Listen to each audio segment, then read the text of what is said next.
Il y a des habitudes, des choses qu'on fait tous les jours qui ont un impact très négatif sur notre érection. Or, on ne se rend pas compte qu'il y a un lien. Je vais vous dire aujourd'hui 6 habitudes très courantes. Et la dernière, je vous promets que vous en avez quasiment jamais entendu parler, je dirais même jamais entendu parler. Bonjour tout le monde, bienvenue dans cette nouvelle vidéo. Bienvenue sur Charles.co, votre chaîne santé sur laquelle on parle de tous les sujets sans tabou. Aujourd'hui, on va parler des habitudes de la vie quotidienne qui altèrent le fonctionnement de l'érection. Et d'ailleurs, ces conseils que je vais vous donner, ce sont des conseils que le médecin donne régulièrement lors des téléconsultations de médecine sexuelle sur la plateforme Charles.co. Vous savez que sur Charles.co, on peut accéder à des téléconsultations avec des médecins spécialisés dans leur domaine, en particulier dans le domaine de la médecine sexuelle. Il y a aussi des programmes qu'on peut faire, comme le programme Master, qui contient plein de conseils pour améliorer la qualité de l'érection de façon naturelle. Quand ça relève d'un avis médical, on fait une consultation avec un médecin. Le médecin fait le point, nous dira s'il y a des conseils à faire, nous dira s'il y a des examens à faire. Vous savez que je dis tout le temps, quand on a des problèmes sexuels, que ça fait plusieurs mois qu'on essaye de se débrouiller seul et qu'on n'y arrive pas, on consulte. On téléconsulte si c'est plus facile pour vous. Et Charles.co a été fait pour vous faciliter cette démarche. Aujourd'hui, je vais vous parler donc de 6 habitudes très courantes, vous allez voir, et qui ont un impact négatif réel sur l'érection. Mieux que ça, quand on les change, l'érection s'améliore progressivement. Au bout de plusieurs mois, bien sûr, mais elle s'améliore. Et ce que je vais vous dire là n'est pas uniquement pour les personnes qui ont des problèmes d'érection. C'est aussi pour les personnes qui n'ont pas de problème d'érection et qui veulent préserver la qualité érectile. Et je vous assure que la dernière habitude, à mon avis, 99,9% d'entre vous n'en ont jamais entendu parler. Enfin, pas de l'habitude, mais du fait qu'elle abîme les érections. Allez, c'est parti. Voici les 6 habitudes qu'il faut modifier. Première habitude, rester en position assise de façon prolongée. Il y a beaucoup de personnes qui, dans leur travail, sont en position assise. Ça peut être parce qu'on est au bureau, ça peut être parce qu'on a un travail qui n'est pas physique, on n'est pas sur des chantiers à l'extérieur. Bref, si vous avez un travail avec une position assise, je vous recommande fortement de se lever au moins 2-3 minutes toutes les heures, au moins. Et si vous ne pouvez pas vous lever, par exemple, vous avez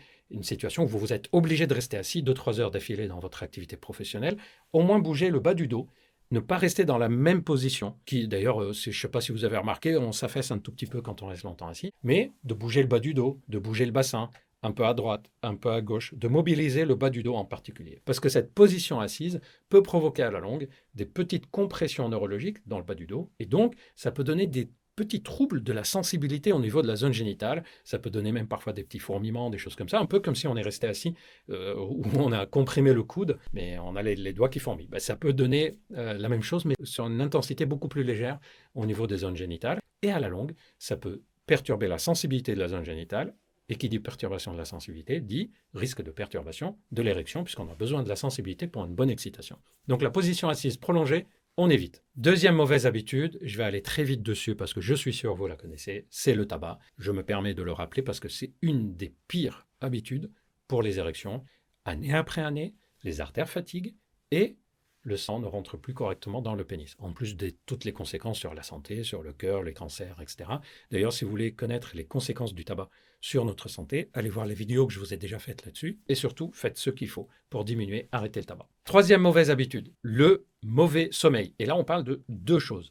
En quantité, c'est-à-dire on dort très peu, ou en qualité, c'est-à-dire on dort, mais on ne dort pas correctement. Pourquoi le mauvais sommeil va altérer les érections? Et je ne parle pas seulement du syndrome d'apnée du sommeil, qui est un syndrome à part, qui donne des troubles de la libido. Le syndrome d'apnée de sommeil, c'est des ronflements. Le matin, on se réveille, on a la tête lourde, fatigué.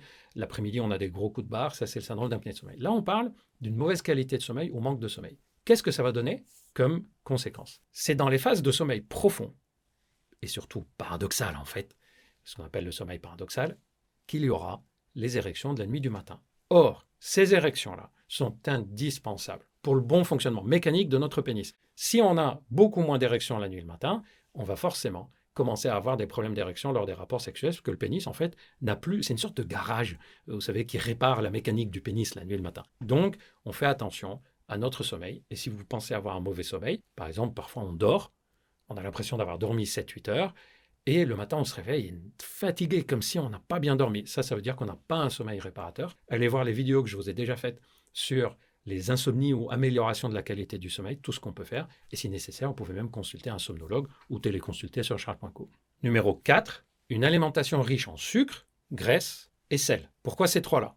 L'alimentation riche en sucre provoque ce qu'on appelle le stress oxydatif, c'est-à-dire provoque une fermeture des artères. L'alimentation riche en sel Pourquoi? Parce que le sel est une cause d'hypertension artérielle. Or, quand on a une hypertension artérielle, on a un risque accru de troubles de l'érection. Et l'alimentation riche en graisses, en particulier les graisses d'origine animale, va abîmer aussi la circulation de sang. Et en plus, tout ça va augmenter le risque d'avoir un peu de poids au niveau abdominal.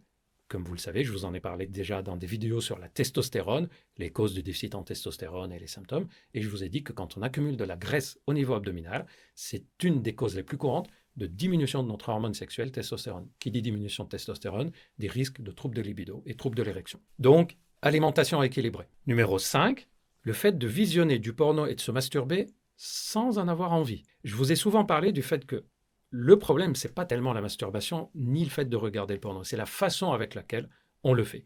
Or, il y a beaucoup de situations où on le fait alors qu'on n'avait pas une excitation au départ.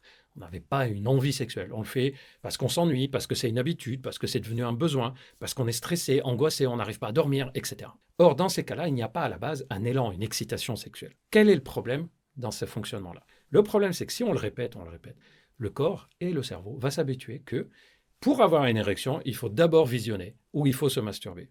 Et il va perdre le réflexe que pour avoir une érection, il faut avoir d'abord du désir, de l'excitation, quelque chose de relationnel. Et donc, ça peut donner des troubles de l'érection lors des relations sexuelles. Allez voir les vidéos que je vous ai déjà faites sur ce sujet et vous en apprendrez beaucoup. Et on arrive au numéro 6. Je vous ai dit que 99,9% d'entre vous n'en ont probablement jamais entendu parler. Et vous me dites dans les commentaires si j'avais raison. Si vous en avez entendu parler, dites-le moi dans le commentaire aussi. Ça m'intéresserait de savoir ce que vous en pensez. C'est le fait de rester longtemps aux toilettes. Surtout que de nos jours, on a malheureusement l'habitude d'aller aux toilettes avec notre smartphone. Et on regarde. Bon, dans le passé, on allait aussi avec des livres, d'ailleurs. Je ne sais pas vous, moi j'avais des gens dans ma famille, des cousins, des oncles, qui avaient une bibliothèque dans leurs toilettes. Et ils prenaient le temps de lire assis dans les toilettes. Ça, c'est quelque chose qui peut poser problème pour les érections, parce qu'en fait, c'est une position qui n'est pas adaptée pour notre périnée, qui peut finir par perdre son tonus. Or, le périnée est un élément hyper important dans le maintien de l'érection, dans la rigidité, la qualité et le maintien de l'érection.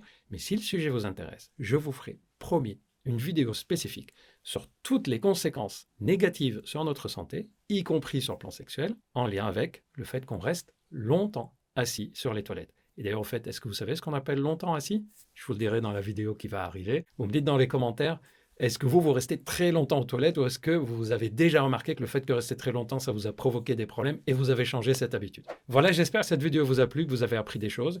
Vous savez maintenant que ces habitudes-là peuvent être néfastes pour notre fonctionnement érectile et si vous avez remarqué, elles sont aussi néfastes pour notre santé en général. Donc vous essayez le plus possible de les changer. Si vous avez des difficultés et qu'il faut un traitement, ne serait-ce que transitoire, le temps de modifier ces habitudes, vous pouvez consulter ou téléconsulter un médecin sur charles.co.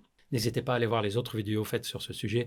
Vous apprendrez, je suis sûr, plein de choses. Merci encore de nous suivre sur charles.co. Merci pour tous vos commentaires sympas.